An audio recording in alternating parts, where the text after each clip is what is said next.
à tous, j'espère que vous allez bien. On se retrouve aujourd'hui dans une nouvelle vidéo afin de vous présenter un produit que j'aime beaucoup. Il y a un mois et demi environ, je cherchais en fait de nouvelles formes pour faire mes colliers, mes plastrons et tout ça, et je ne trouvais pas quelque chose d'original. Alors certes, il y a toujours les gabarits de chez Graines Créatives et tout ce qu'il y a un petit peu de français. Le problème c'est que pour moi ces gabarits, tout le monde les a, et en plus ils sont en plastique assez fin, assez mou, et ça me convient pas vraiment.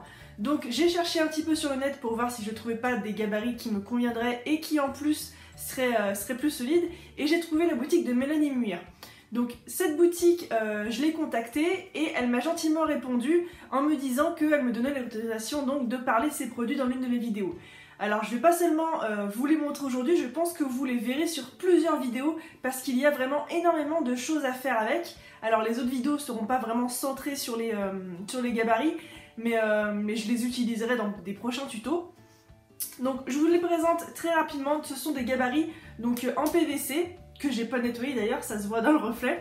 Le lien de sa boutique est en barre d'infos, donc si vous voulez aller y jeter un coup d'œil, surtout n'hésitez pas. Il y a vraiment des tas et des tas de choix. C'est d'ailleurs pour ça que j'ai beaucoup aimé la boutique, et les gabarits en particulier, parce qu'elles vendent aussi des tampons et d'autres petits outils. Parce qu'il y a beaucoup de choix dans les formes de gabarits et dans les tailles. Par exemple, si vous prenez ce gabarit ici, que j'aime beaucoup, parce que j'aime beaucoup cette forme d'œuf et de goutte, il y a vraiment des toutes petites tailles comme des beaucoup plus grandes. Donc vraiment, pour moi, c'est le must du must. Et en plus, c'est solide, donc dès que vous couperez dedans, ça va pas couper votre gabarit en même temps. Donc comme vous le voyez, ils sont déjà un petit peu rayés, un petit peu utilisés quoi. Mais c'est normal parce que moi je les frotte bien après utilisation pour enlever les traces d'encre que j'ai mis dessus, puisque j'utilise beaucoup d'encre comme vous avez déjà pu le voir. Alors j'ai pris ces 5 planches de gabarit, je vais vous les montrer une par une. Alors ce sont mes choix à moi, mais comme je vous l'ai dit, il y a beaucoup de choix. Il y a des formes beaucoup plus angulaires, je dirais, avec des grandes formes, un petit peu de formes bizarroïdes. Enfin, il y a beaucoup de choix. Mais moi je préfère les formes comme celle-ci, un petit peu arrondies et en forme de flèche. En forme de goutte, enfin j'aime vraiment beaucoup ça. Donc ici vous voyez on a des pièces vraiment très grandes, je crois que celle-ci doit faire 6 ou 7 cm et la plus petite fait à peine 1,5 cm. Donc personnellement moi ça m'aide énormément pour faire mes bijoux, puisque ça me permet d'avoir plusieurs pièces pour faire un joli plastron. Ensuite j'ai pris donc celui que je vous ai montré avec cette forme d'œuf que j'aime vraiment beaucoup. Et cette forme d'œuf un petit peu plus pointue au bout. Je sais pas si vous avez remarqué, mais tous les gabarits sont numérotés. Donc si jamais vous voulez retrouver les miens, il vous suffit de taper le numéro, de chercher ce numéro sur la boutique de Mélanie Muir, et vous le retrouverez. Ensuite il y a celui-ci je crois que c'est mon favori. Si vous avez dû voir mes anciennes créations, vous saurez sûrement que j'adore ces formes là, pour faire des petits colliers très simples en pâte craquelée avec de la feuille d'argent. Et celui-ci vraiment c'est le top du top, c'est le numéro 49 si jamais vous le voulez. Voilà, j'adore. Ensuite on a celui-ci un petit peu plus en forme de pointe de flèche, donc là aussi on a vraiment beaucoup de différentes tailles. Comme vous le verrez sur les créations que je vous montrerai en fin de vidéo que j'ai fait avec ces gabarits, ça permet vraiment de faire plein de choses, y compris des semelles pile à la bonne taille ou légèrement plus grandes, vous le verrez tout à l'heure. Et un petit peu dans le même style, celles-ci qui ont des pièces vraiment beaucoup plus grandes, d'environ 6 ou 7 cm pareil, et avec des pièces beaucoup plus petites.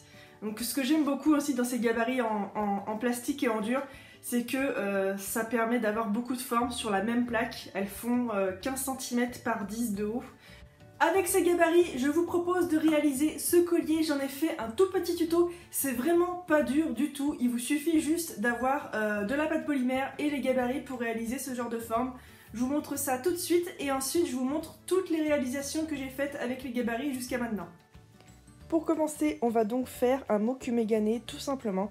Alors si vous connaissez déjà la technique, tant mieux, mais je vous la montre quand même pour ceux qui ne connaissent pas. Il suffit de découper 3 parts égales de pâte. Alors les couleurs sont totalement libres. Personnellement, j'aurais peut-être affiné un petit peu plus ma plaque de noir parce que je trouve qu'il y en a un peu trop dans la création finale. Je découpe, ensuite je rabats et je passe au rouleau. On va en fait tout simplement affiner nos tranches. Je vais couper et affiner 3 fois, il me semble, et comme ça nous donnera le rendu voulu. Donc comme vous le voyez, c'est vraiment très simple, il n'y a pas besoin de beaucoup de matériel pour ça, il vous suffit d'un rouleau, d'avoir de la pâte et de découper avec une lame, et vous obtiendrez un super mokumegane. Alors les résultats sont totalement aléatoires, et c'est ce que j'aime beaucoup dans cette technique, et en plus c'est très rapide à faire.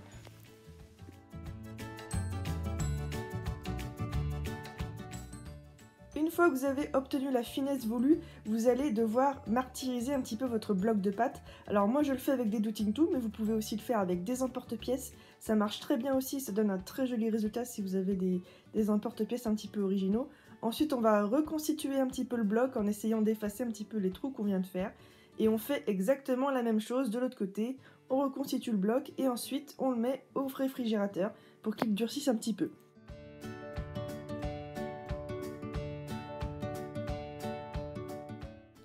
Notre bloc de pâte est un petit peu froid, un petit peu plus dur, et on peut découper à l'intérieur. Ça nous donne donc, comme vous le voyez, de très jolis motifs qu'on va pouvoir assembler tous ensemble pour faire une espèce de plaque. Donc j'essaye de découper des tranches toutes de la même épaisseur, et ensuite je les assemble toutes. Je les passe au rouleau, à la machine à pâte pour faire une plaque bien lisse, bien nette. Et comme ça, on va pouvoir venir découper sur notre plaque nos motifs avec les gabarits.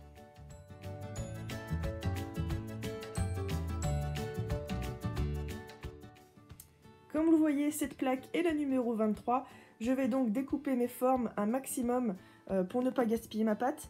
Et ensuite, il ne me restera plus qu'à résiner, faire une semelle au dos et monter mes pièces sur un collier tout simplement. Je vous montre pas cette partie-là puisque je pense que c'est relativement simple. Je vous ai montré le principal avec le mokumegane. Et donc voici le résultat ensuite. Et voilà ce que ça nous donne à la fin, j'espère que ça vous aura plu. Je vous montre tout de suite un petit peu ce qu'on peut réaliser d'autre comme montage avec ce genre de gabarit. Évidemment, pour les autres montages, vous pouvez faire absolument tout ce qui vous passe par la tête.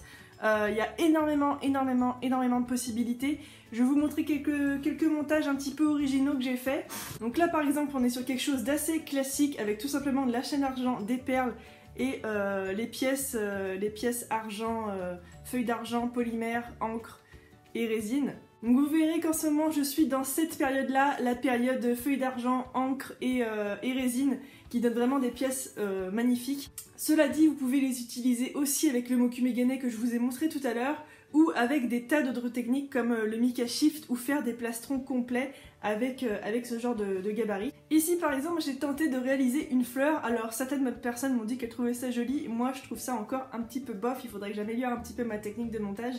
Mais voilà, réalisé avec mon gabarit préféré que je vous ai montré tout à l'heure, ça reste très original et donc hors du commun un petit peu pour les créatrices que nous sommes qui recherchons toujours un petit peu plus l'originalité. Je trouve ça pas mal du tout.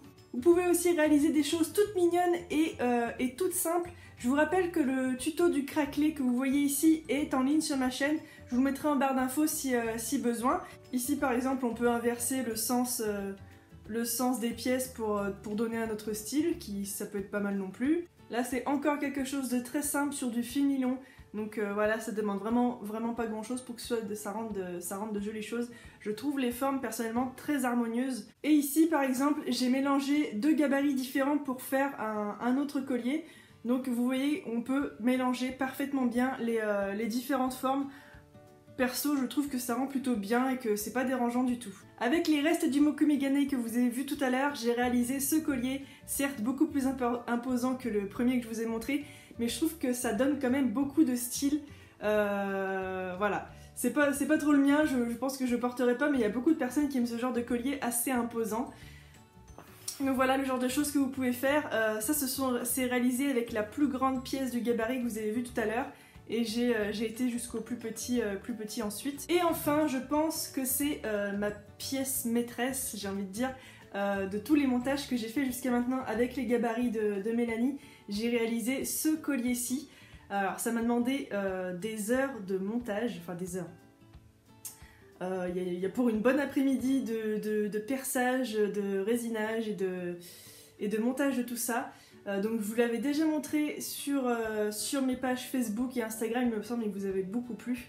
Donc voilà le genre de montage un petit peu original qu'on peut réaliser aussi avec les gabarits. Il suffit juste d'avoir un petit peu d'imagination et les moyens de monter un collier comme celui-ci.